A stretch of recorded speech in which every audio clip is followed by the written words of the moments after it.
I now hand the conference over to Mr. Prakash Pandey from Tata Motors. Thank you, and over to you, sir. Yeah, thank you. Good evening, everyone. Hope all of you and your family members are healthy and safe during these uncertain and unprecedented times. On behalf of Tata Motors, I warmly welcome you all for our Q4FY21 results conference call. Today we have with us Mr. Gunter Buschek, MD and CEO Tata Motors, Mr. Thierry Bolloré, CEO Jaguar Land Rover, Mr. PV Balaji, Group CFO Tata Motors, Mr. Etienne Mardal, CFO Jaguar Land Rover, Mr. Girish Wagh, President Commercial Vehicle Business, Mr. Sailesh Chandra, President Passenger Vehicle and Electric Vehicle Business, and my other colleagues from the Investor Relation teams. Like always, we will start the session with a quick overview of the financial and business performance from the management, and then followed by Q&A. Over to you, Balaji. Thank you. Thanks, Prakash. Firstly, a warm welcome to all of you. Thanks for taking the time. As Prakash said earlier, I hope all of you are safe and sound.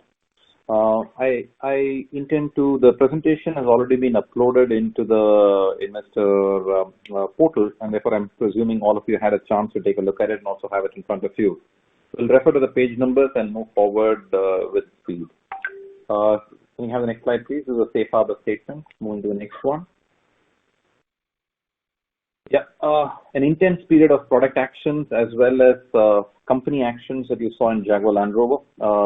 Defender, of course, we're going to talk a lot about Defender today, winning the World Car Design of the Year. And now almost 12 out of 13 our plates are on electrified. And you were there when the reimagined strategy and the refocused transformation was announced, and we'll talk about that later as well.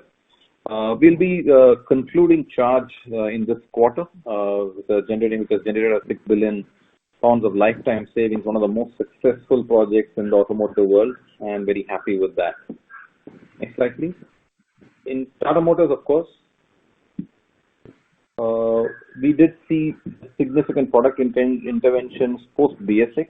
And at this point in time, what is really happening is customers starting to experience the product and really giving us excellent feedback, which is now reflected in our market shares, particularly in M&HCV and ILCV.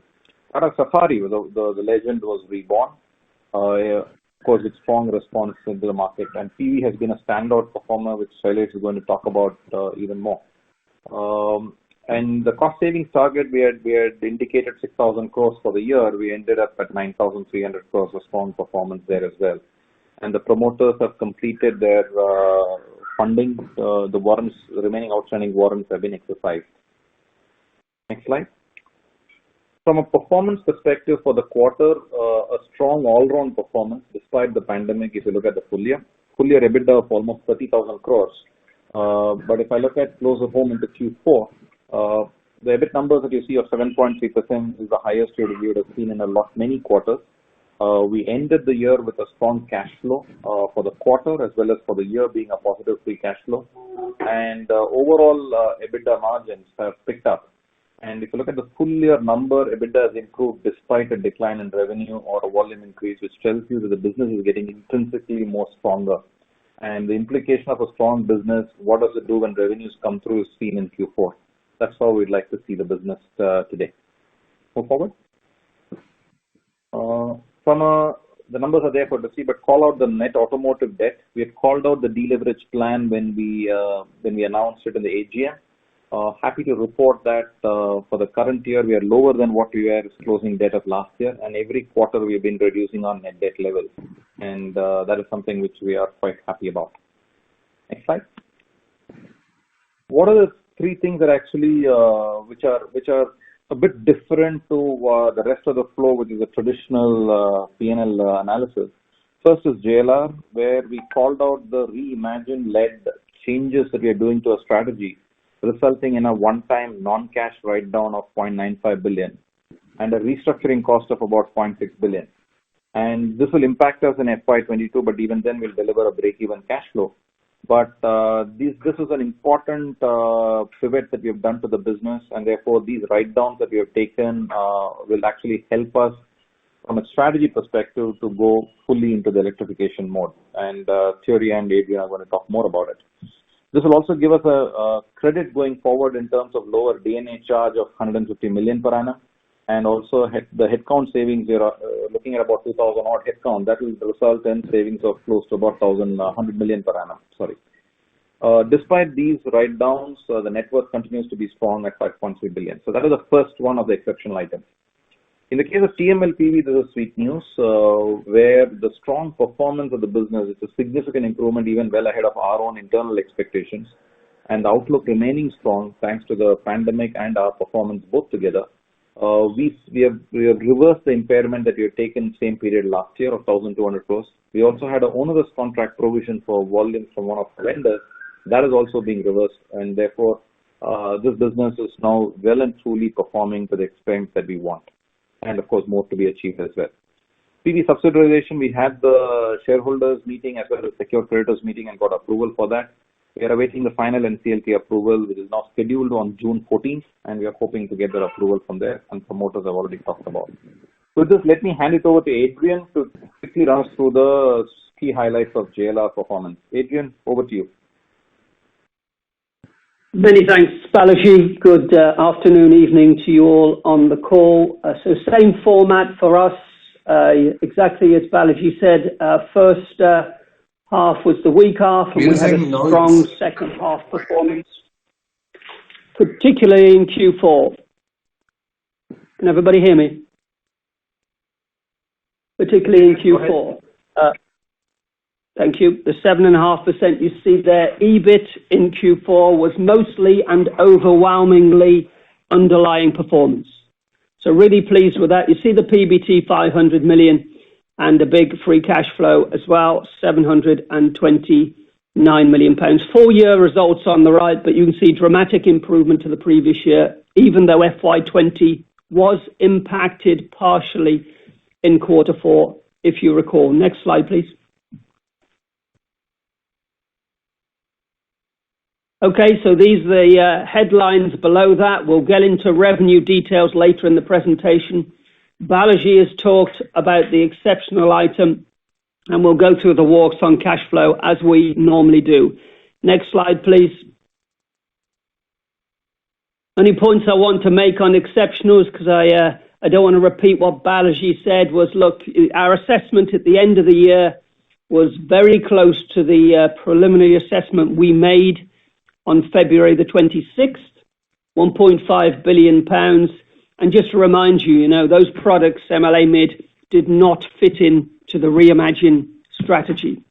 Now, they would not leapfrog competition, and we're all about being the best of the best, not just competing.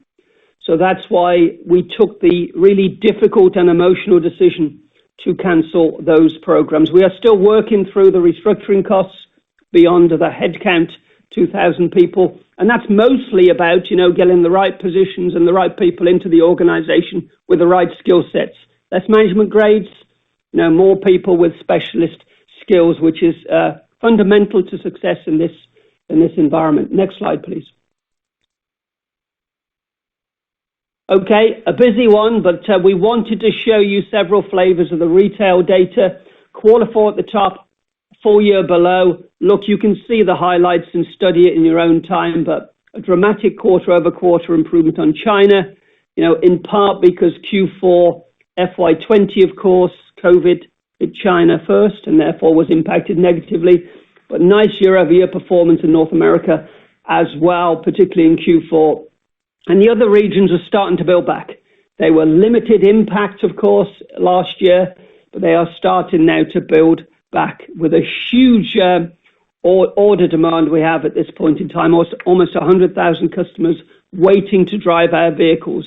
So a very, very healthy order bank going into Q1. Next slide, please. And this is it by family. Don't forget, we talk a lot about health of sale, quality of sale, and we're playing this back by sales family. Range Rovers versus last year were a little bit higher. Obviously, China is a good piece of that. Take a look at the Defender data. Balaji said we would talk Defenders today a little bit. 17,000 units in Q4, our highest quarter so far. We talked to you several times about 5,000 units a month.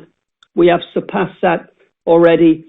Other data sets for you to focus on this page, 62% of our vehicles were electrified in one form or the other, pure BEV, few to MHEV.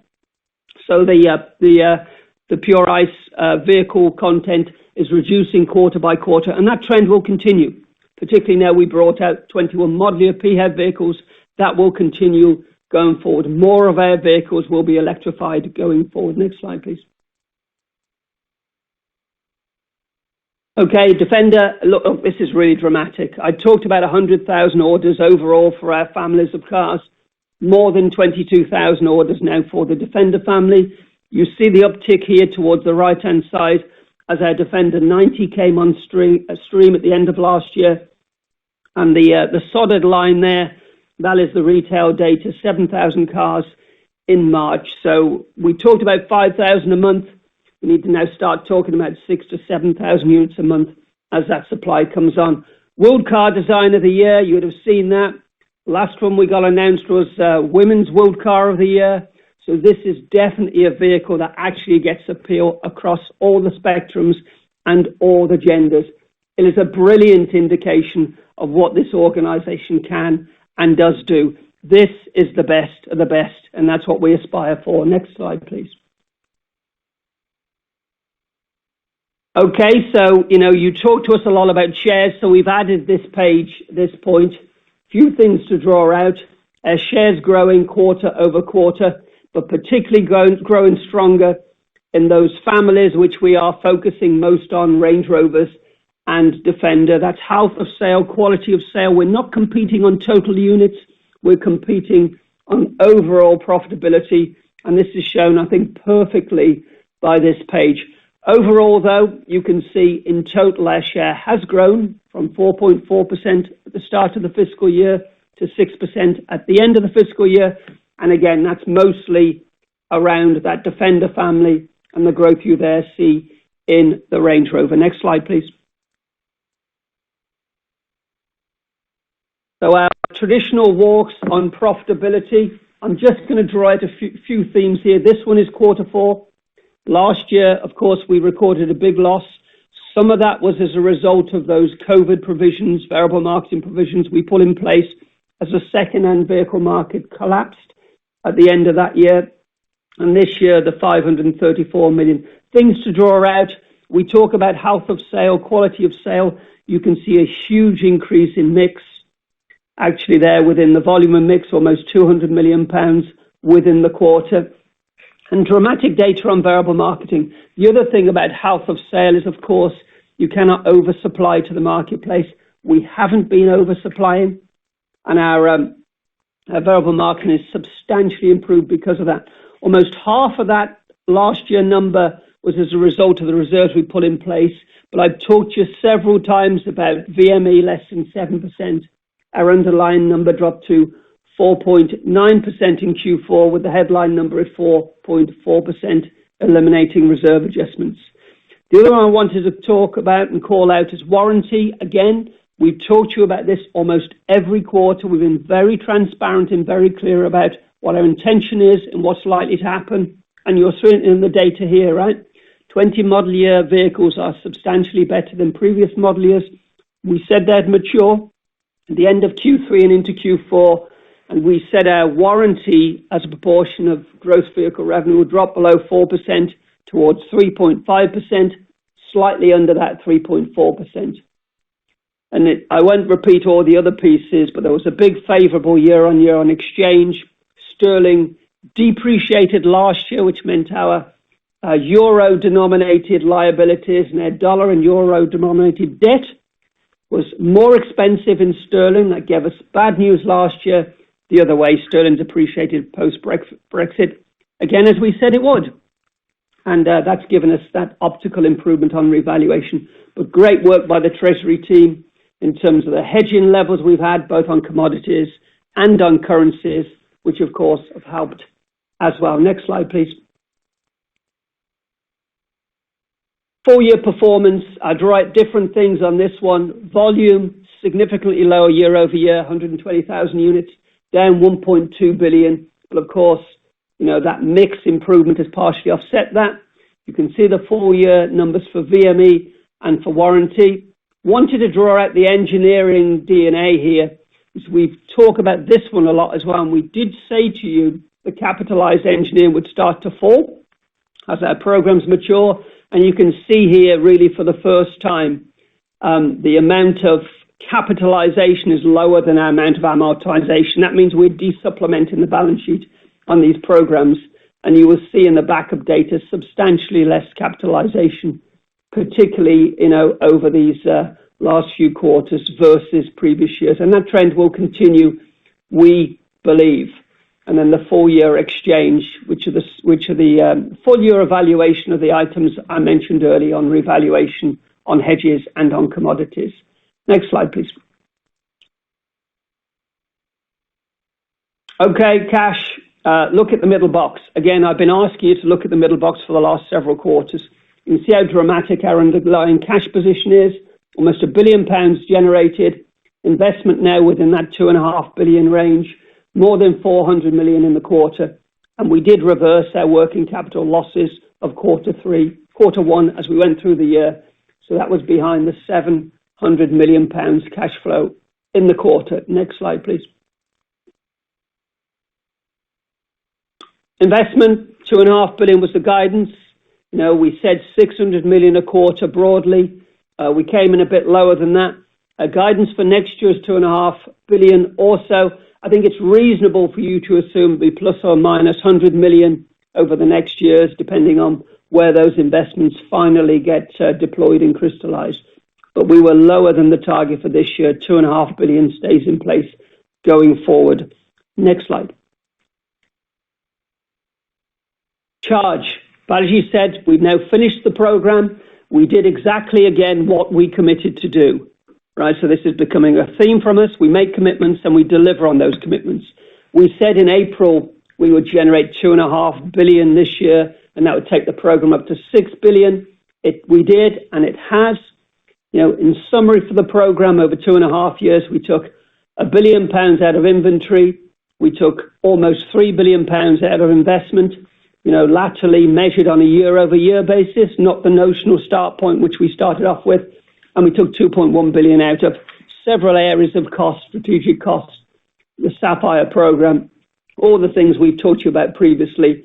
So again, we did what we said we were going to do. The program's closed, but the power of the program lives on through Refocused, which has substantially expanded the scope of the program as well. More in later slides. Next slide, please. Okay. So I introduced this slide to you at the Investor Day. I won't repeat it all like I did then, but this is quite dramatic what the program's done. We've effectively reset the investment and the structural cost base 8 years now. Go to the first column, break-even volumes 425,000 units in FY14. We wholesaled 471, significantly cash generative. But we invested and we brought more structure in and more people in right through to the start of the charge program in FY19. Our break-even cash position was 600,000 units at that point. And even though in that year we had a wholesale number of the highest in our history, we lost substantial cash. Charge started to bring that down pre-COVID to 500,000. Obviously had a dramatic year in the year of COVID, as you would expect. Artificially low, including some furlough money there. But the big point here is we now know we've restructured and we've rebalanced to 400,000 units.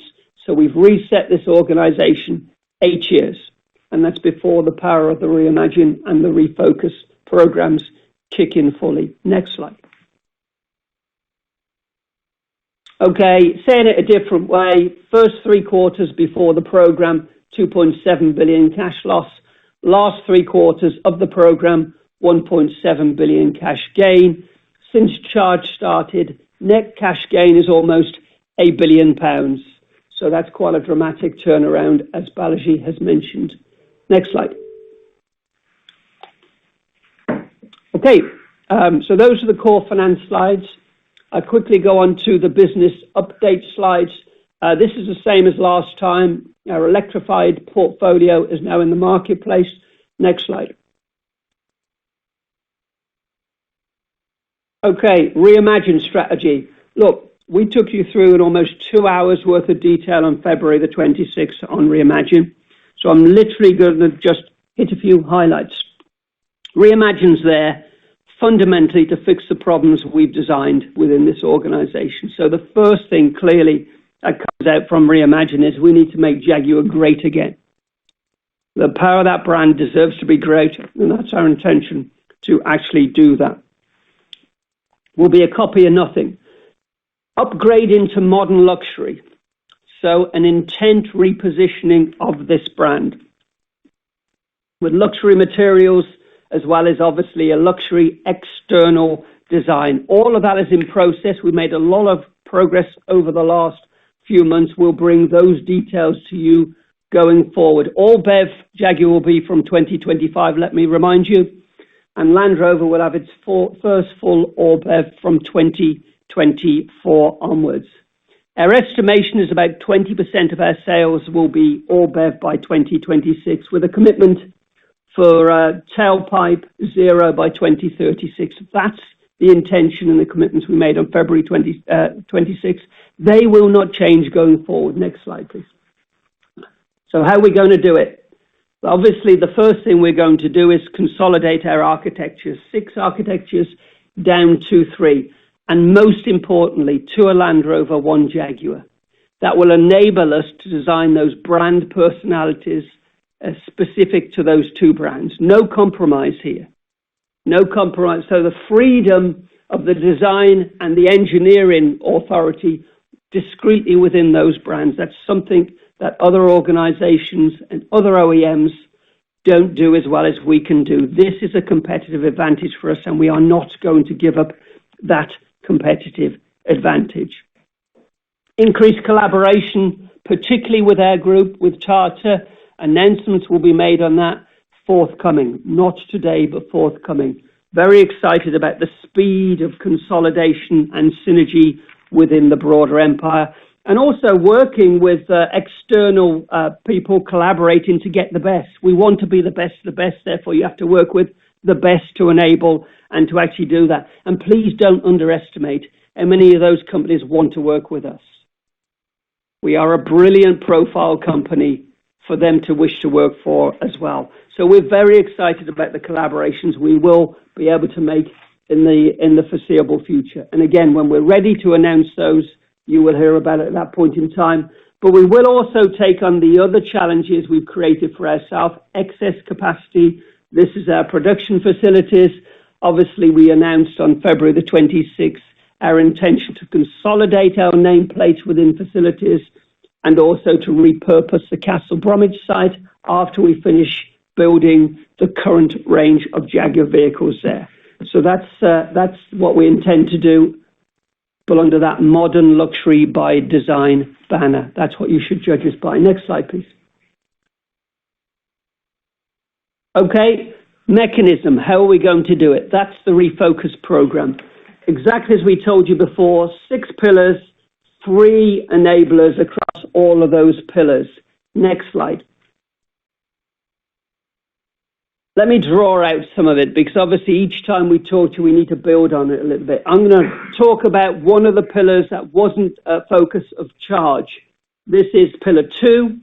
This is program delivery. And this is where we're really tying in the pillars, item 7 enabler, agile working. We've introduced some agile specialists. We're bringing on agile people to add to our workforce. We're rolling this out, particularly within the engineering fraternity.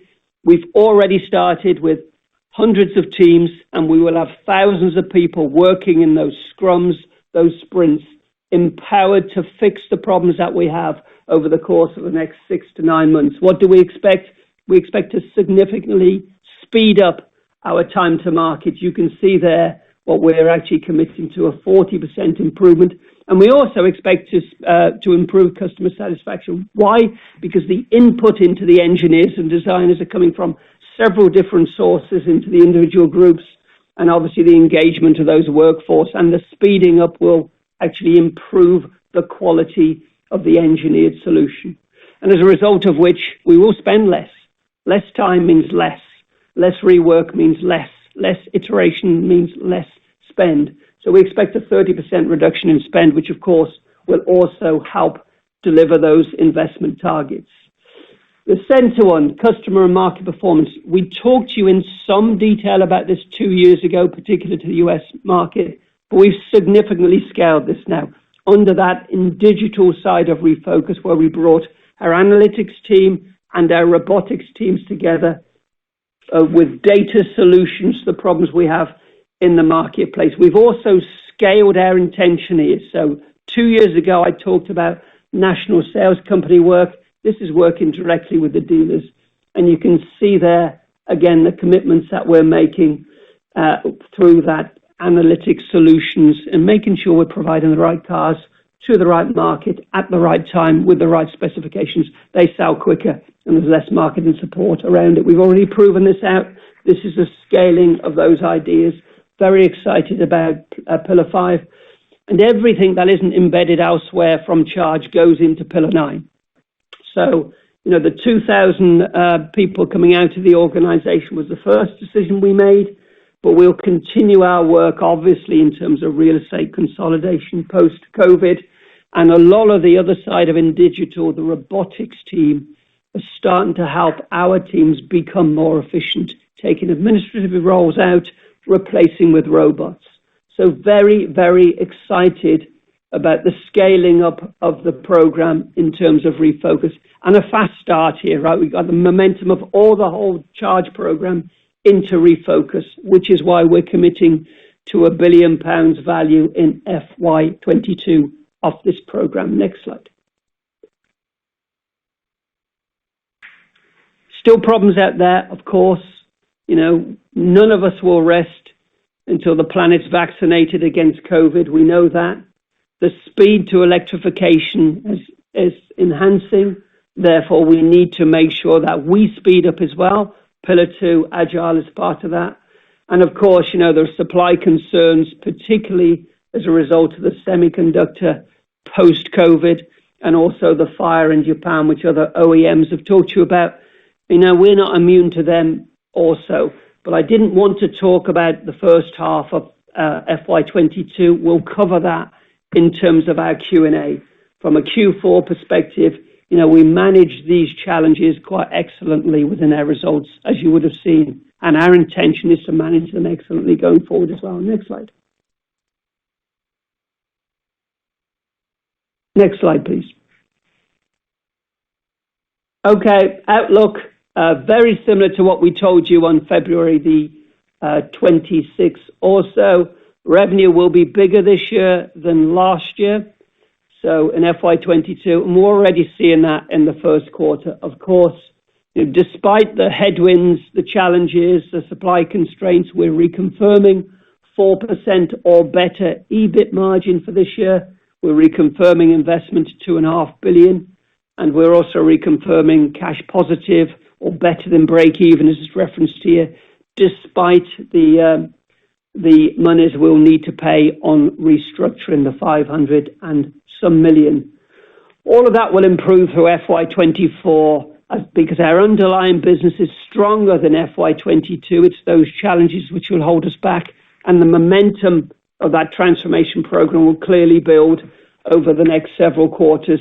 And we've got some superb product offerings, MLA High, Range Rover Sport Defender 130 coming at us between those two periods as well. So we're very, very confident of being able to build not only our EBIT, but reduce and eliminate our debt. And I'll remind you in FY26, our guidance EBIT margin is 10% or better, not up to 10%, 10% or better. And that's what we intend to do. I think I'm back to you, Balaji. Thanks, Adrian. Next slide, please.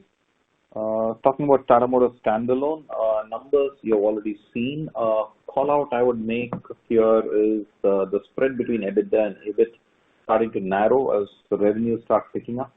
But on an overall year, despite the pandemic, it grew 2%, with revenues up 7%, and the EBITDA margin improving by almost 380 bits over last year. So that's a good place to be. And the profit before tax, before exceptional items, that is, of course, we talked about the PV impairment reversal in the exceptional item. But despite that, this quarter was a break-even PBT. Full year, of course, impacted by the first quarter and the second quarter that we saw. Free cash flow, of course, strong for the year, the third quarter in a row, and full year also ended on a positive basis as we had guided earlier. Next slide, please. Same highlights. Maybe I'll just pick up one or two items here. I think the question on CV, if I look at the recovery, starting to move from M&HCV and ILCV, so it's now those things are starting to fire well with higher demand from infra. We are also seeing percentage of M&HCV in our overall portfolio also starting to increase. PV, of course, this is the highest sales that we saw in the last 34 quarters, doing extremely well. EV growing at 215%, so that's a whopping growth that we are seeing on the EV side. EBITDA is the highest in the last 8 quarters, and CV EBITDA within touching distance is a double digit that we talked about in the guidance, and PV EBITDA at 4.9%, well ahead of the break even that we indicated, and the absolute EBITDA highest in the last 10 years. So overall, domestic business has come through well across all the lines. Next slide, please. The call out here, I think every line item with volume, mix, realization starting to go well. The one that's really a fly in the ointment here is variable cost coming from inflation on commodities that we are seeing. And that is, of course, going to be an issue as we go into Q1 as well. And that coupled with lockdowns, I'll talk a little bit towards the end on that front. Fixed cost controls continue to be tight, and that's the reason you see a benefit coming as volumes picking up. And the overall PBT margin at 3% for the quarter is something that we are quite satisfied with, given the conditions. Next slide. Similar to JLR, watch the central box where I think cash profit after tax well ahead of investments, and even on a full year basis. So the decision to actually cut back on investments proven right, and at the same time we are not being pedantic about it. We did dial up the investments, particularly in PV, as we started seeing growth come through. As far as the working capital changes are concerned, most of it from a days perspective, we are reducing our inventory days, we are reducing our debtor days, and we are reducing our creditor days. So a combination of that, despite that, you're starting to see working capital negative continue, and as growth is coming through, you're seeing this number really spew cash. And a hygiene point here, as Q1 with the kind of lockdowns that we are seeing, this will unravel for a while until growth comes back again. So that is just the nature of the game that we are currently on to. Next slide.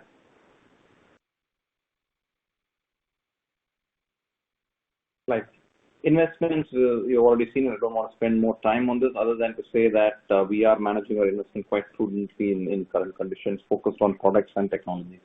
Next one. This is a 6,000 crore target that we had given ourselves to deliver, and against that we have delivered 9,300. You will notice on the investment line we did not meet the target because we diverted that money for unlocking growth, which is what you're seeing on the PV side, and on the working capital side, of course, good number there. Overall market shares, that's fine. Don't change. Go back. Overall market shares have been sequentially improving as the year progressed, and we did end the quarter at almost 47% share, which on a YTD basis lands up at 42.4. Draw your attention to the M&HCV's market share improvement over the last 4 years. So we've been consistently increasing that share, and almost 400 bits added over the last few years. ILC are also continuing to increase its market share momentum as it builds forward. Real call out will be on small commercial vehicles, where I think they have a task on hand. We did end the quarter strong in terms of pickup in numbers. Sequentially, it has been improving, but clearly that is a number that is not acceptable to us, and we need to ensure that we work on that and deliver against it. Buses, I wouldn't speak too much about, because the salience is completely vaporized, so there's very little to talk about. And this overall number actually has got impacted by the small commercial vehicle salience disproportionately increasing in the first half of the year, and therefore that is what you're seeing as numbers. No excuses, it is just the nature of the game, and therefore we need to do a better job of picking up the small commercial vehicle shares, which we are committed to. Next one. Financials, commercial vehicles, clearly the revenue numbers going at 90% for the quarter. Even on a sequential basis, the numbers starting to increase, which is good news. EBITDA at 9.1 we talked about, and the gap between EBITDA and EBIT starting to narrow fast. Overall, on a full year basis, the EBIT was break even, despite the mayhem that was there in the first half of the year, as we see in the numbers there. Let me hand it over to Girish in terms of how he sees the current quarter and what has happened in the last quarter. Girish, over to you. Next slide, please. Yeah, thanks, Balaji. So, quickly summarize uh, the key points in last quarter. So, I think most of the end-use sectors showed a strong recovery. Of course, prior to the onset of the second wave of COVID, I think our BS6 product superiority and value-added services continue to be well received by the customers, and as a result, not only did we see sequential market share growth, but also our net promoter score increased for third year consecutively and has now moved from 65 to 68, so at a high level and continues to grow. We also did well in the non-vehicle business, so we were able to improve our spare parts penetration by almost 500 basis points during the year, which also therefore increased its contribution to the revenue. We also increased the penetration of Fleetage, our connected truck platform, and I think we have now a penetration of upwards of 90% in medium and heavy trucks. So those were the highlights, and of course we were able to reduce the EBIT break-even by 25% during the year gone by. Coming to the current quarter, of course, I think we are now challenged with the second wave of COVID, and there we are focusing on ensuring the dealer health. So we have provided support to the dealers through various initiatives, especially in the area of liquidity, so ensuring that their claims are settled. We are also giving wherever required support on interest on the stock to provide a P&L support. We are supplying vehicles to those geographies and segments where the demand is not yet impacted much, and continue to monitor our pipeline on a daily basis. In terms of customer connect, that continues to be on a digital basis completely now. So all virtual engagement with the customers across all the segments. We've also formulated new set of standard operating procedures and communicated those to all the channel partners. In terms of demand fulfillment, so we are aligning our production to retail. So whatever has been the retail, and one has seen a drop in the retail, and if you see some of the highlights, I think one has seen a drop in diesel consumption, one has seen a drop in the fastags, one has also seen drop in the Vahan registration of the vehicle. So overall, I think the market has dipped, and we have immediately aligned our production to retail starting from the month of April, second fortnight, and we are doing so even in this month. And even this month, I think the production is lower than that of April. So we are ensuring that we are able to break the chain effectively in all the plants by having sufficient shutdowns, and even on the days we are working, we are having just 50% of the manpower. We are, of course, looking at fulfilling the spare parts and international business orders, which continue to be good. But of course, in some of our international markets also, there have been COVID-driven lockdowns. We started maintaining strategic inventory of critical parts, I mean, especially electronic items, which have been in shortfall throughout the last year, and therefore looking at those. And we also have formed a task force which is monitoring the vendors, vendor site operation and health, and also their operational requirements.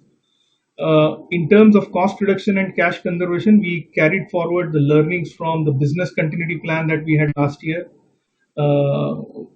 Direct material cost reductions are being expedited and pulled towards Q1. We have deferred capex as regards our earlier budget or plan. We've deferred by almost 30%.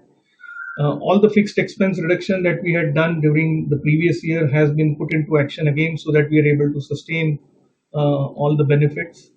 And the capital allocation has been revised for products, with a large part of it now going for BS6 phase 2 programs.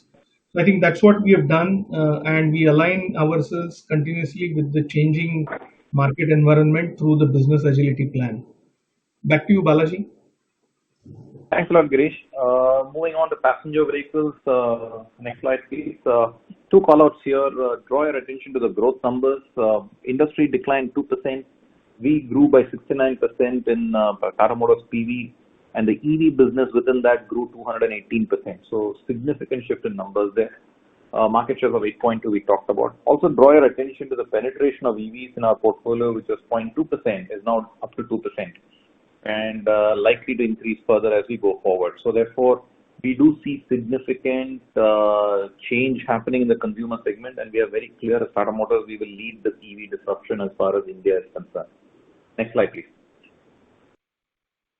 Financials, delighted to see the EBITDA numbers consistently improving in the PV business as volumes are starting to come through, mix is improving, and EBIT margins starting to come down as operating leverage improve rather as operating leverage kicks in. We believe this trend is now fundamental, coming from the fact that the consumer is clearly looking to break free, and this is a shift towards personal mobility that we are seeing. And within that, our new forever portfolio is really firing all cylinders. So the consistency in growth that you're seeing is likely to continue. What's happening in Q1 this year is a different discussion, which we'll come to in a short while. So I'll ask Shailesh to talk about it. Shailesh, over to you. Thank you, Balaji. So second wave of COVID has, of course, adversely impacted both demand and supply side. But the good thing for PV business is that we started the quarter with a very low inventory and a very strong booking pipeline for ourselves. And therefore, while quarter one looks a bit on a decline, we have therefore articulated and operationalized the business agility plan to navigate effectively in this uncertain period. And actions have been developed in three areas, which is on demand creation, fulfillment, as well as profitability. On demand creation, you've seen that because of progressive lockdown in the country since middle of April, it has really impacted the demand side. While in April, the retail and bookings dropped in the range of nearly 40 to 45%, but in May it is trending at a much steeper drop, with only, I would say, less than 20% of showrooms which are operational. And therefore, demand is expected to be significantly subdued in the quarter one. As far as actions are concerned on the demand creation side, we are closely tracking the regional and segmental changes, if any, on the demand side, and keeping our offtake and production completely aligned to that. We are using digital, given in the lockdown situation. This is what had helped us last year also, leveraging it through platforms like Click to Drive and hyperlocal marketing initiative to ensure that even in the lockdown period we are able to keep getting the flow of the bookings. And since we were less than 10 days of inventory at the start of the quarter, and this was due to demand being more than our supply rate, and therefore we are using this month to increase the stock in the channel and bring down the waiting period for our customers, which were pretty high, and therefore this is an opportunity for us.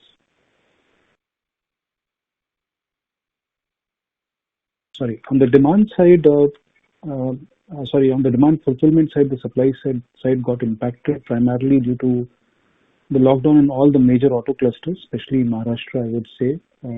Latest one, our Nasik and Kolhapur cluster, which has badly got impacted. And most of the suppliers are operating at 50% manpower or less.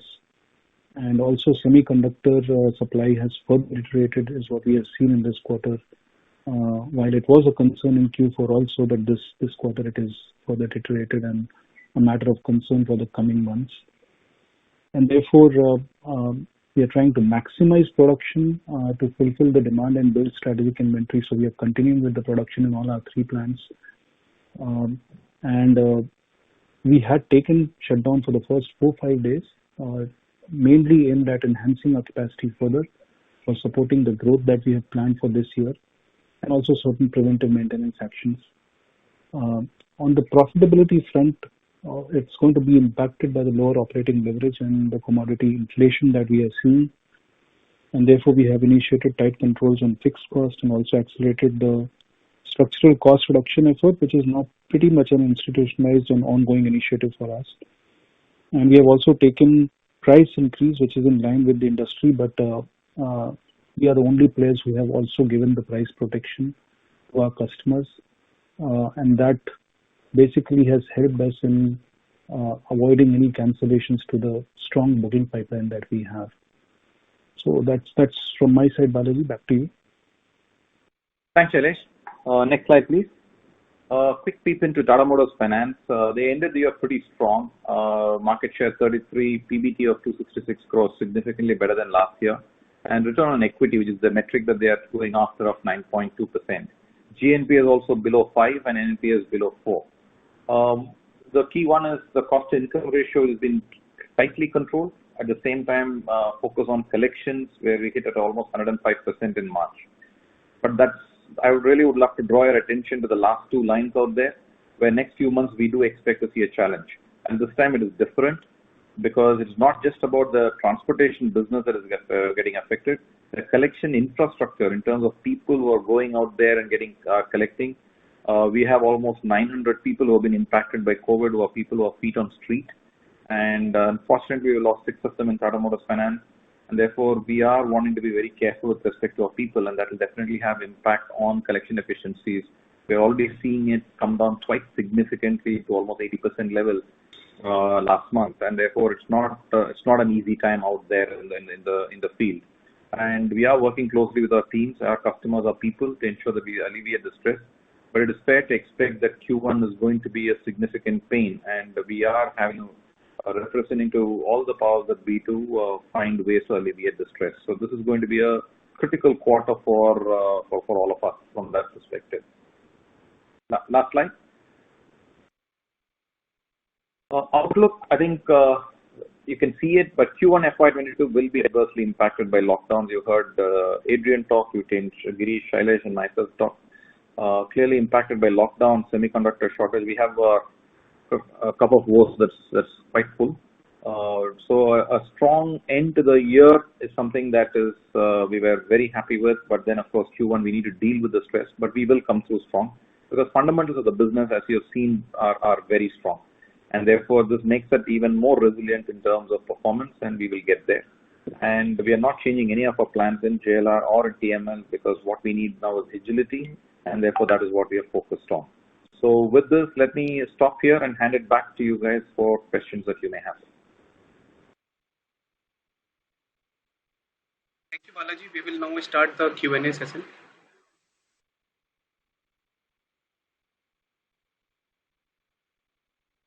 We'll wait for a minute. So do you want to quickly explain, Prakash, the process? Yeah, sure, Balaji. So all the participants on the webcast can use the chat box option appearing at the bottom of their screen to submit their questions to the speakers. We'll wait for a moment while the queue assembles. Okay, let's get started. Right. First question is from Richard Mehta, SBI Mutual Funds. Adrian, this is for you. For JLR, the Q4 implied ASP seems to be lower by 5,000 pounds quarter on quarter. Could you walk us through the cost for the same? Yeah. Okay. So let me go back to a couple of the points I've made in previous presentations. Different markets have different peak periods, different times of the year. Q3 actually, that's the peak selling period for China, and therefore there was a disproportionate value within our China business in Q3. And don't forget, that means SUV4 and SUV5 vehicles, so the highest transacting price vehicles that we sell. Q4 is different. Q4 has a peak selling period in the UK and not such a peak selling period in China.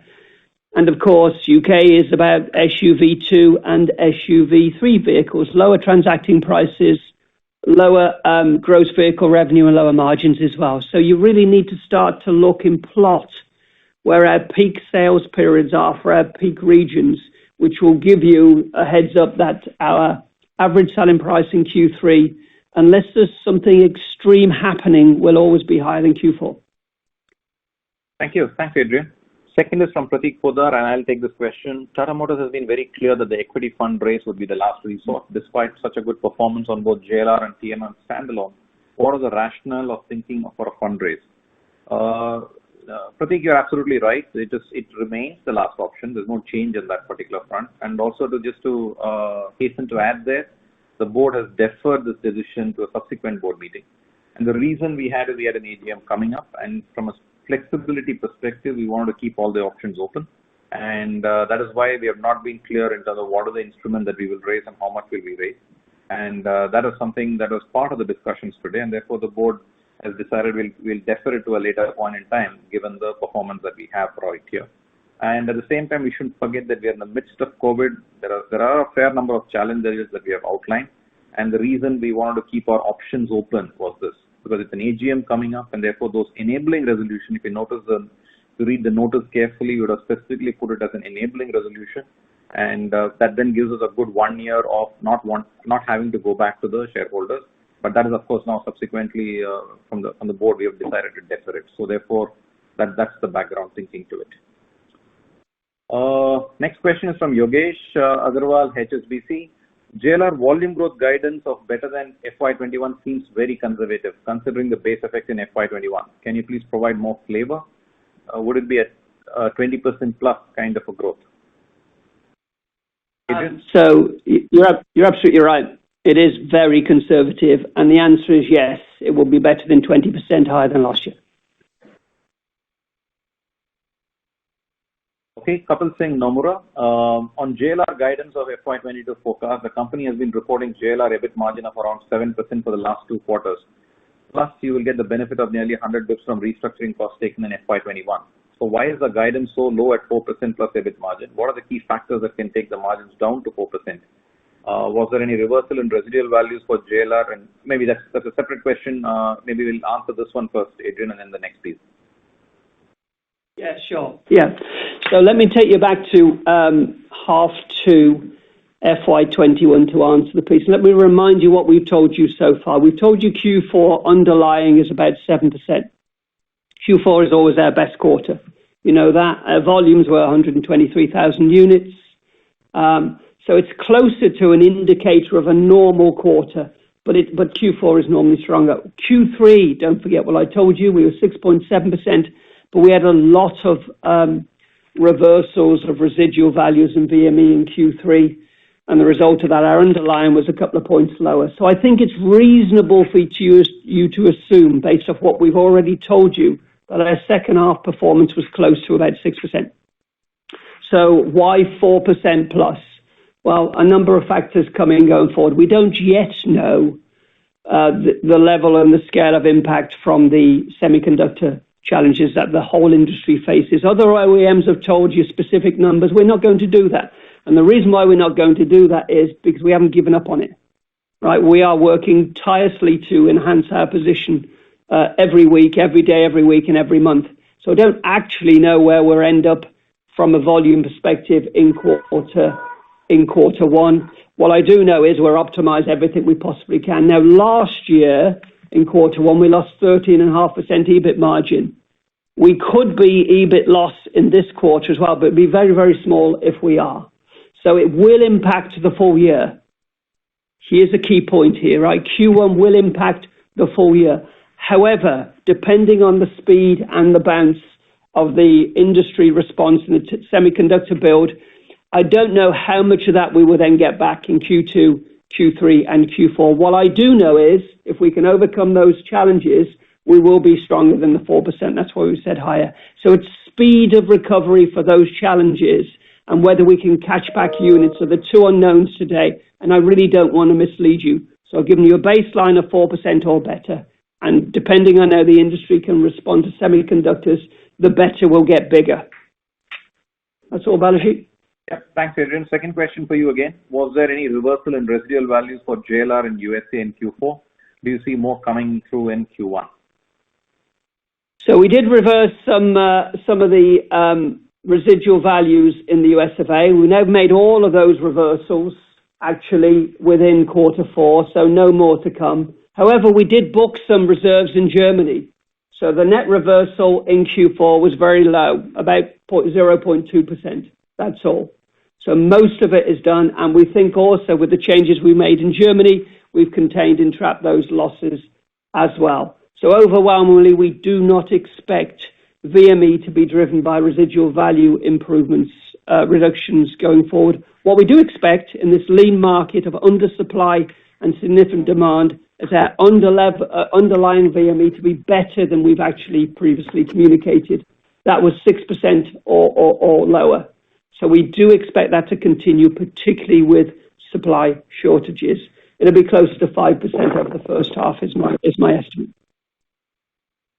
Yep, thanks. Again, question back to you again. This is from Satyam Thakur, Credit Suisse. Could you help understand the moving parts behind the gross margins of JLR sequentially, quarter on quarter, fourth quarter versus third quarter?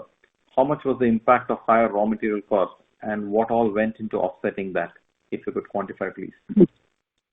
Yeah, so I'd refer to the response to the first question. Actually, the overwhelming issue is the mix of the vehicles we sell: SUV 4.5 Q3, SUV 2.3 quarter four. So even though volume would have increased, we would naturally expect gross margin to fall quarter four over quarter three for those reasons: mix of vehicles and regional strength. We know that commodity prices are increasing. It is not yet having a significant impact on our numbers, on our margins. In fact, Q4, from an overall material cost perspective, was lower as a proportion of gross vehicle revenue than quarter three. So limited to date. We have a hedging strategy in place. It will increasingly hit as we go forward, and those hedges roll off over the course of the next 6 to 12 months. If it becomes a particular impact on the data, we'll call it out at that point in time, not in the data today. Thank you. The next one is from Jinesh Gandhi, Motilal Oswal. Questions for India. I'll pick it up. Can you discuss your fundraising plans that got deferred? Was it including equity? Considering the sustained sharp improvement in both JLR and India, why do we need any fundraising? That's the first question. I think, Jinesh, I've answered that. It was an enabling provision that we took to be safe in this environment. COVID wave 2, there's too many things coming at us, so we want to be sure that we have the options with us. It was an enabling provision. And at this point in time, the board has deferred it. Obviously, the strong performance does help there. And we will revisit it if required. So that's the way we're looking at it. Of the 9,300 crores cash savings, how much was the actual cost savings? We have referred to it in slide 37, Jinesh. Cost and profits of 2,200 crores out of that. How much of this is sustainable? We are seeing it as sustainable because take Girish's mention on break-even reduction. We're down by almost 25% for the commercial vehicles. Passenger vehicles EBITDA improvement also includes savings that are coming through here. But do keep in mind, going forward, we need to take a look at this vis-a-vis the commodity inflation that's coming at us. These become the source of money to manage that inflation that is coming at us. Can you throw light on the product pipeline post-Hornbill? What new models can we expect post-Hornbill?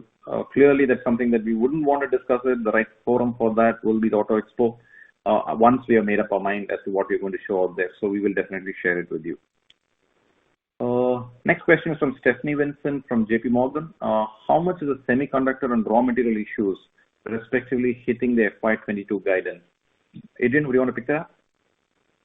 Yeah, I think I have actually already, Balaji, within my 4% or better question, which I covered semiconductors, and within the margin question, which I covered the raw materials. So nothing to add to previous questions.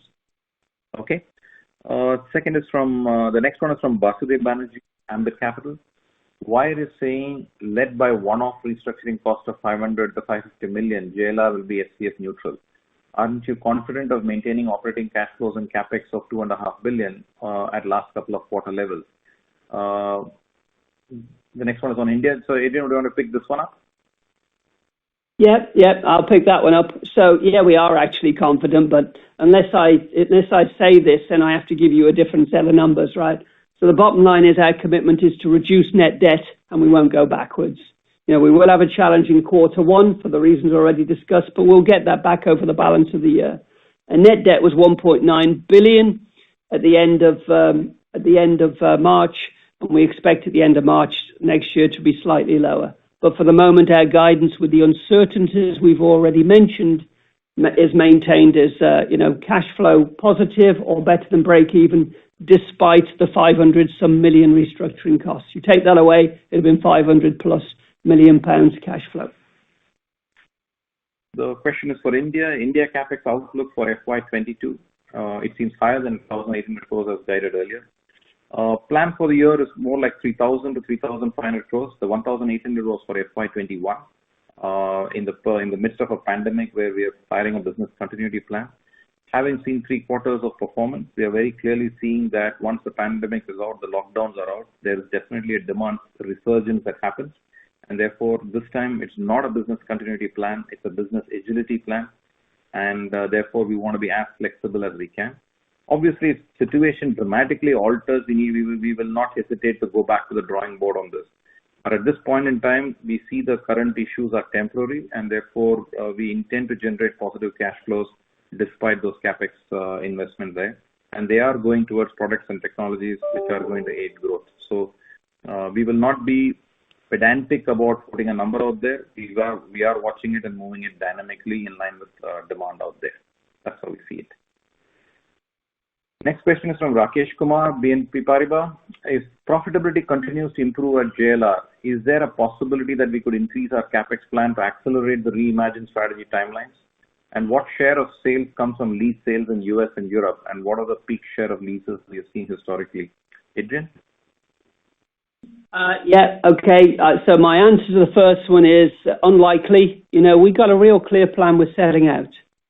Right, we're making sure that every element of that plan is fundamental to the success of this organization. We don't actually think we've missed anything. Throwing money at this doesn't necessarily speed you up, actually. So the agile approach, the scrums, the sprints, the empowerment, the making sure people are responsible to fixing things first time through, that will speed us up. And we've made a commitment, actually, that overall, in time, we will be 40% faster than we are today. That's a huge improvement, a huge commitment, and that's what we maintain. At the point in time as we go forward, as we eliminate our debt, just as the investor day, as we eliminate our debt and then decide what we wish to do with the cash flow positions, TML friends, Tata Sons friends, and our boards will discuss what we wish to do. But the current plan stands, the investment guidance stands as well. Lease sales, Adrian, what share of lease sales come from lease sales in US and Europe, and what are the peak share? Yeah, well, again, we're overwhelmingly consistent with the rest of the marketplace.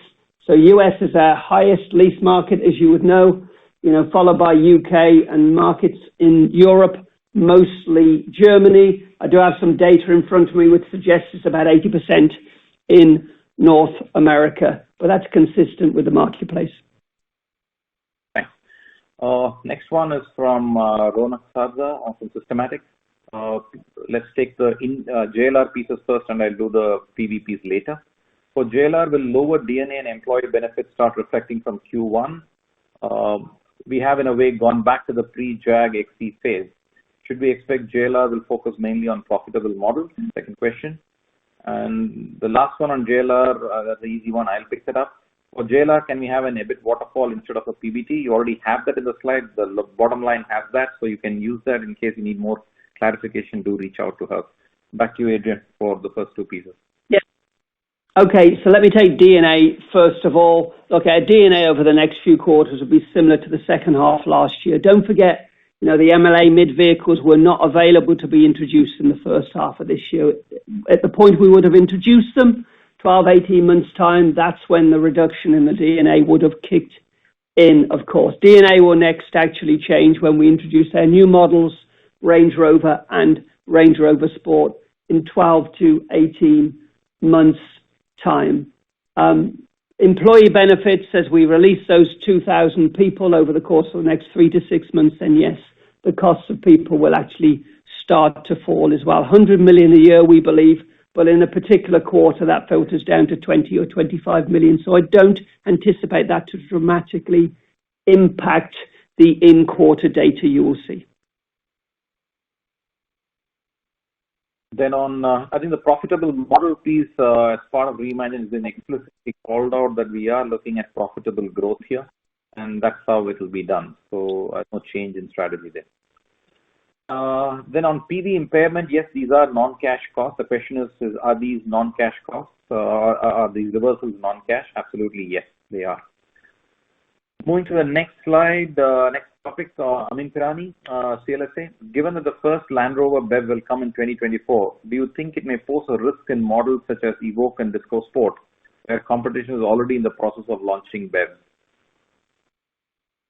Look, we'll have a great Evoque and a great Disco Sport under our EMA platform shortly afterwards. So if it were to, the time to new vehicle delivery is quite short, so that wouldn't be a concern for us. Okay. Again on JLR, this is from Dinesh, once again Motilal. JLR realization declined sharply quarter on quarter by 9%. What are the key reasons behind it? I think you've already explained it extensively in the previous question, therefore maybe that's we'll take it as given. Order book of 100K units for JLR. Can you give some flavor on which models, region and makeup of this order book? Is this due to supply side impact? Are we done with the write-offs to streamline the new normal in the business? Finally, an effective tax rate question as well for FY22. Okay, let me take them as you've asked them. So the order book, 100,000 units. Of late, it's been growing about 2,000 units a month.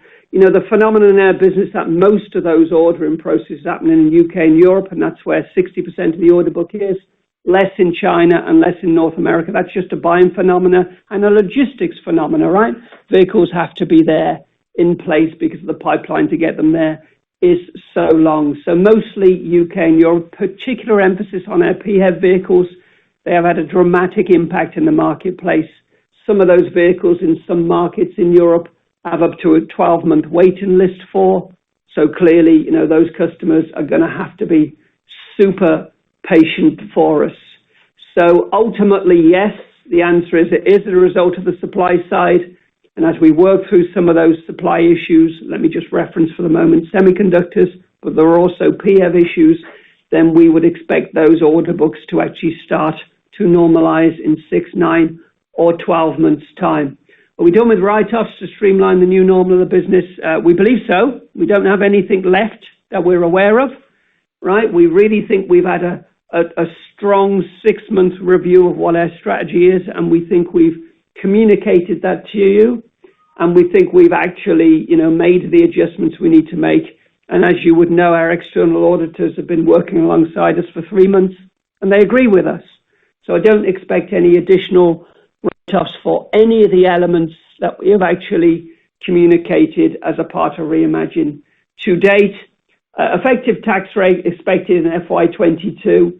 Obviously, the tax rate's been pretty damn weird over the last 12 months or so because of losses and non-allowance of deferred tax assets. As we become more profitable, you know, obviously that deferred tax position will change and we'll be left with a couple of phenomena. We'll be left with a phenomenon called overseas.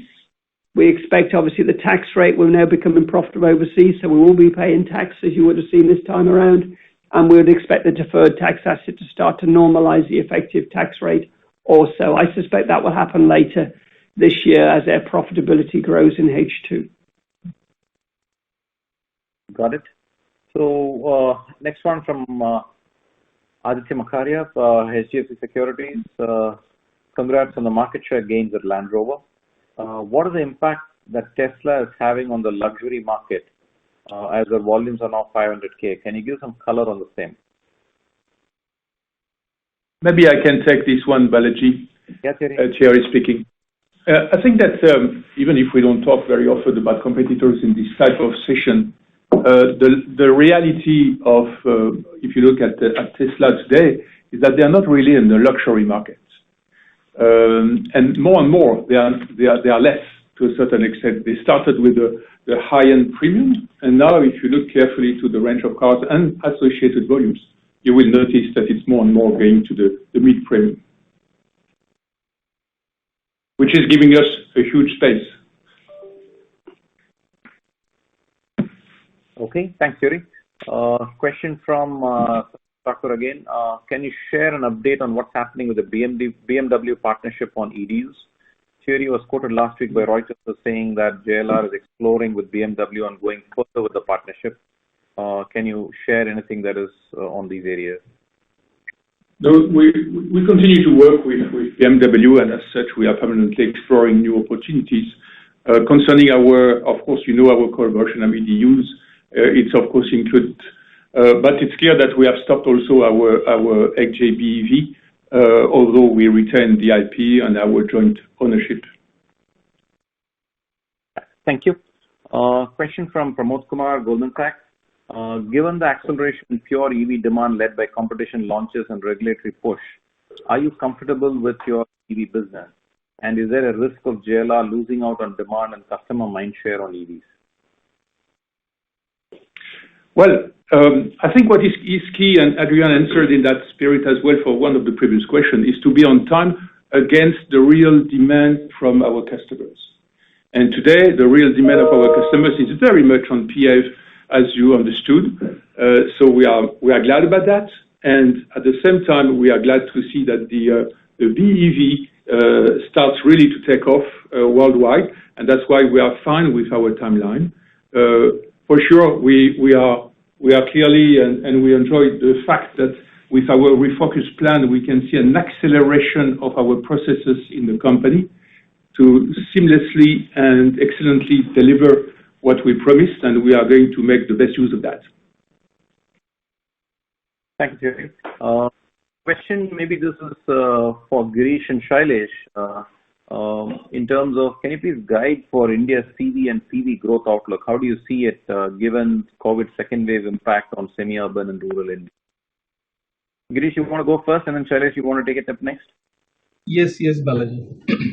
So, see, in the last analyst call, I think we had indicated a TIV of almost 750 to 800,000 for FY22, in which we had projected a Q1 being at around 170,000.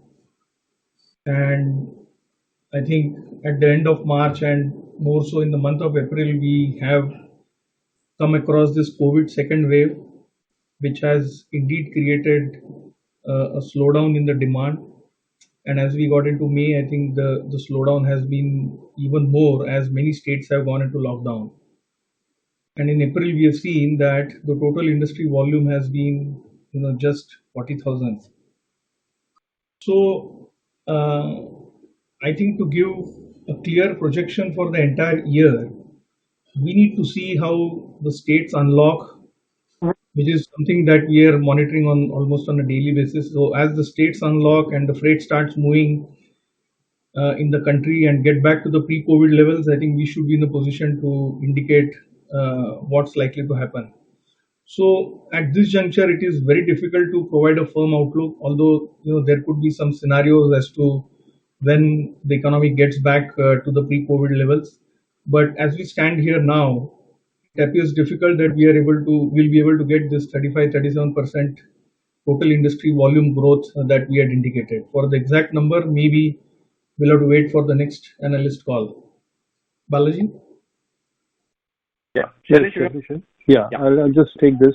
Typically in PV business, the rural to urban ratio has been 40% rural and 60% urban. Last year it was slightly tilted towards rural, where it gained the share by 1 or 2%. So far in this year, we have seen that April is the only month where we saw that rural was slightly higher, and that was primarily on account of the lockdown enforcement being a bit weaker in rural areas as compared to urban. But the jury is out in terms of how this whole ratio is going to play out as far as rural is concerned. But clearly we would expect that rural would stabilize around 40% only this financial year also. As far as overall projection for PV industry is concerned, was supposed to be in the range of 3.2 to 3.4 as per the earlier estimate before we were aware of the COVID second wave. This might to decrease by 250,000 to 300,000 is as a one scenario that is being projected. But if the pent up demand which is getting built in these 2-3 months, as well as one is seeing that the shift towards personal mobility might become even more stronger, given that the customers are expecting multiple waves of COVID, and therefore there is greater concern about their well-being, and therefore there might be a bigger personal mobility shift phenomena that one might see. and therefore one can still imagine that this can be recovered, whatever losses that we are going to see in Q1. But as far as rural is concerned, we would still think that rural will remain around 40% of whatever demand we see in the PV industry. As far as Tata Motors is concerned, since last year, our mix is more favoring towards urban, given that the young and urban customers are getting more, excited with the expressive design and the safety aspect. This is being more appreciated in urban centers. So that has been as far as the Tata Motors PV business is concerned. Back to you, Balaji. The question is on from Mode is on any timeline you can share on your JV plan for the India car business. If so far no decision has been taken on this, Pramod. As and when something comes up, we will definitely share it with you. Question. This is on chip shortage. Can you give some more color on the chip shortage? How long would this last? How do we plan to mitigate the same? And also, does this affect our rollout plans in the EV rollout plans in the future? Thierry, would you want to pick this up? Yeah, I can take that one, of course. I will not repeat the comment from Adrian, which were clear enough, I believe, on the shortage in terms of impact.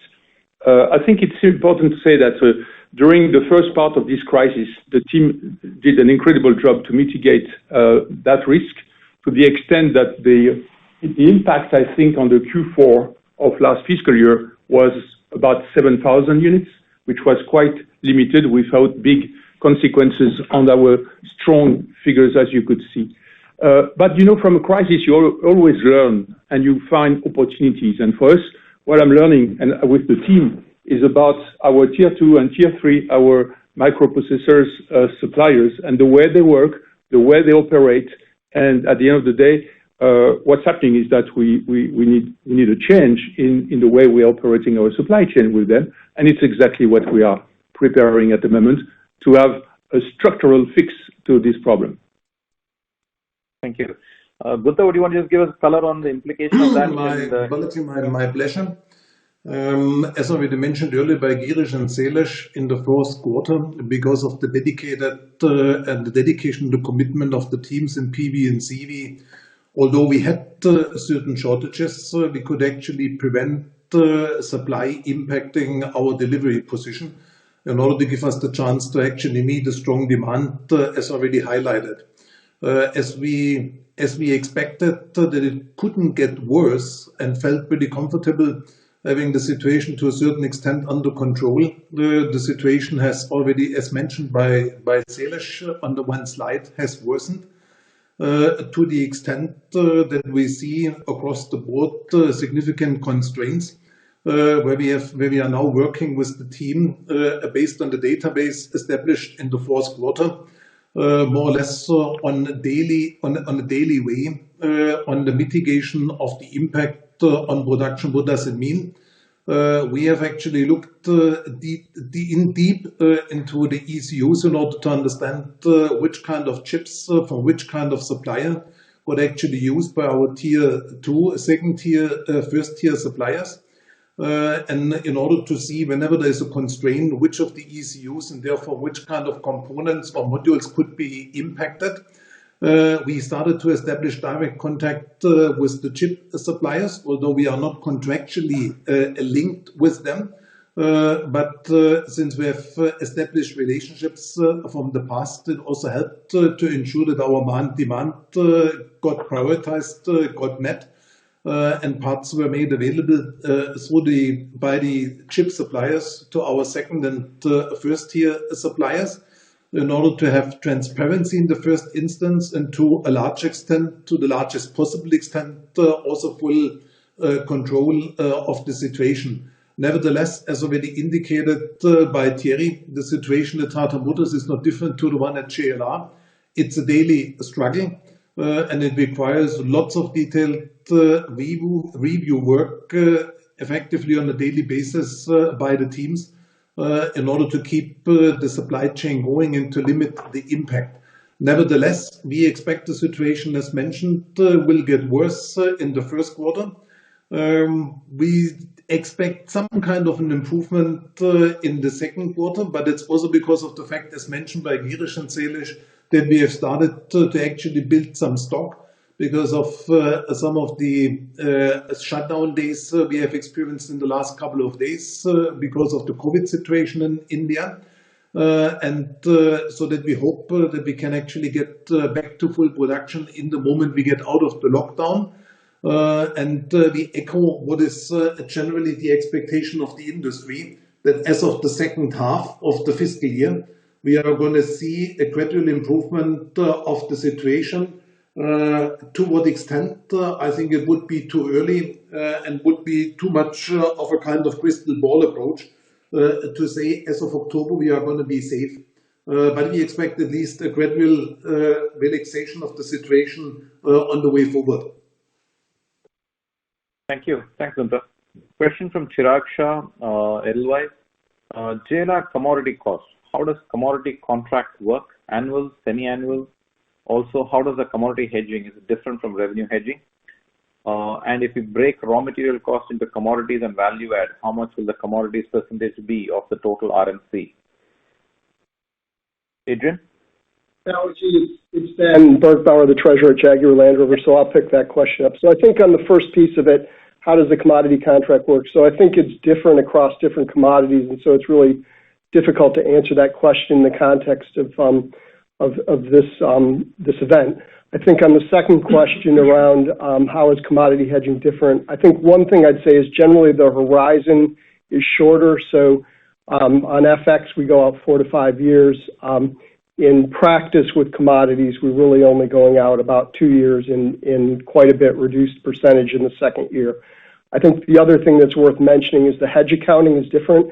So we have hedge accounting for the FX. So essentially both the P&L impact of the hedge and the cash flow both occur when the hedge matures. In the case of commodities, actually, there's not hedge accounting. So there's an immediate mark to market, which comes through our P&L, and that's why you tend to see that number in our profit bridges, but then the cash only flows when the contract actually matures. So there is a difference between the timing of the cash flow and the profit. And then I think on the last one, just what is raw material cost as a percentage of RMC? I don't have that number at the tips of my fingertips, but what I generally say is it's a second order kind of number. I think that the commodities as a total value of components that we buy is smaller than you would think. Just for an example, in Q4 year over year, commodities was worth 19 million pounds unfavorable despite the significant move in commodities that you've seen. Thank you, Ben. And I think the second part of the question is, can you assume from here on there won't be any extraordinary charges, which I think Adrian has already answered. Let me take a question from Pramod, Input Capital. JLR VME is reduced by 250 bps year on year. Can you sustain it, considering RR changeover is in the coming quarters? How does demand pull help you here? The second is for Tata Motors, I'll pick it up. Adrian? Yeah, of course. Yeah. So with the health of sale approach, with our taking out, deliberately reducing dealer stocks, I think we took you a lot through that detail through the previous two presentations. That continues to be our intent. You know, we were surprised by the scale of the impact of the marketplace and the speed of that impact. And it's certain that when we have, more supply concerns and demand concerns today, that VME over that period of time will be at levels lower than I'd previously indicated. Hence why I've said earlier, expect in the first half a number closer to 5% rather than the 6% underlying we were at previous to that. As we grow back demand, then we'll see how the marketplace responds later in the year. But in the first half of this year, it will be certainly lower than the 6% guidance I've previously given for sure. Thanks, Adrian. Second, I'll take it. This is on collections in Tata Motors Finance. There are two questions on that. Two people have asked the same question. How is it performing post the COVID? As I recall, as I said in the presentation, we ended the March quarter at 105% kind of collection efficiency. This has obviously come down to more like about 82-83% in month of April, and we're expecting to go down even further. So it will be a painful quarter for Tata Motors Finance as they navigate this, because the issue is not about just cash flows. It's also about feet on street and infrastructure. So we are working through this and ensuring this comes back. back on track at the earliest, obviously ensuring safety of our people. The second question is on growth of CV, which I think Girish has already answered. Let me, collection, if you the second question I answered. Girish, the question is more to you and Shailesh. Price increases taken in CV and PV so far this year. How much of that RM impact is likely in Q1? Do you want to pick it up, Girish and Shailesh? Yeah, yes, Balaji. So, see, we've already taken a price increase of around 1 to 1.5% on 1st January of this calendar year, which is Q4 of FY21. And then on 1st April, we took another increase of 2.5% across all the models, which is this quarter. So that's the kind of price increase we've already taken. In terms of raw material impact for first quarter, I think it can be divided into two groups. One is the precious metals, which goes into after treatment. So that is more internationally linked, and therefore that is kind of going up. And we have 6 monthly contracts there. The second one, of course, is the steel, which is although linked to the international prices, is also dependent on domestic consumption. And as of now, with the auto demand going down, we are yet to have any dialogue in terms of the steel price increase. So that's the situation on the commodity cost in this quarter. Shailesh? Yeah, so I think the second part of the question the response would be the same for PV. As far as the price increase is concerned, in Q4 of FY21, we had taken about 1.6% weighted average price increase. And then in May, we have taken additional 1.8% weighted average price increase. Back to you, Balaji. Thank you. Maybe it's time for one last question. This is from Nishant Vas. Adrian, coming your way. Can you shed some light on the CJLR business improvement plan? What's the timeline for EBIT break-even for that business? Yeah, of course, Balaji. I mean, if you look at the data, and in fact the charts, I should have called it out actually. The year-over-year chart does show quite a dramatic improvement last year over the previous year. I think the number's 99 million improvement. You'll see that. So I think my first response is it's already happening. It's already happening. The health of CJLR is starting to improve. It's nowhere near where we wish it to be. You know what? The semiconductor shortages into CJLR will teach us a lot of things, because a lot of our turnaround model in the import business actually was a result of deliberately constraining the pipeline. A huge improvement in transacting values, reduced VME and gross margin. Some of that may be enforced on us over the next few months. We'll see how the market responds. We hope the market responds favorably there. And the other side of this is the power of the charge program, which we talked about as well last time to you. We've now introduced the charge program formally to CJLR, working alongside our Cherry partners and colleagues. And, we'll just be tougher on spend, right? We'll just be tougher on spend, because there's still opportunities for structural cost reduction in CJLR.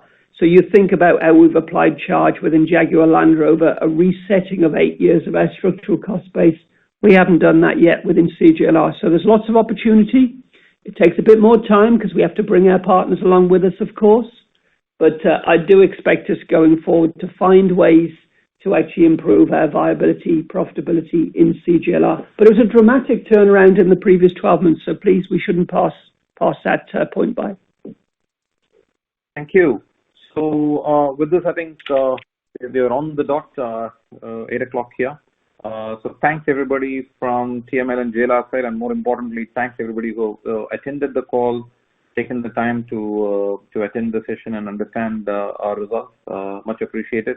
Do stay safe and sound, and wish you all the very best to you and your families in the coming days. Thank you, and look forward to speaking to you next time. Thank you. Thank you.